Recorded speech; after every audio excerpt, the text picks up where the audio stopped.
Handang-handa na ang lahat para sa inaabangang Flower Festival o Panagbanga ng Baguio City. Inaasahan na magiging record-breaking ang highlight ng selebrasyon. Ng pagka-senador at party list groups, pinapaalalahanan naman ang mga politiko na bawal ang pangangampanya sa parada. Pero marami na ho nagpahiwatig na sasali. Ang arrangement lang natin, dapat sumali na lang kayo dito sa mga politician natin sa City of Baguio.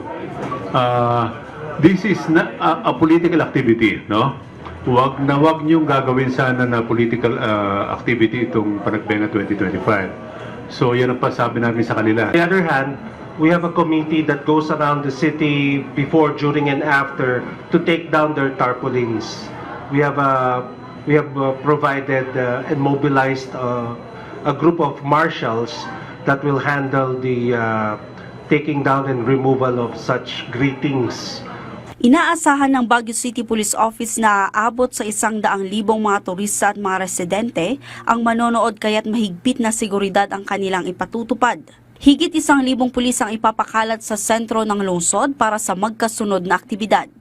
Kung anong sinabi po nila kanina, if they are prepared, BCPO also prepared for a maginhawa at ligtas na selebrasyon ng Panagbenga. Audrey Villana ng PTV Cordillera para sa Pambansang TV sa Bagong Pilipinas.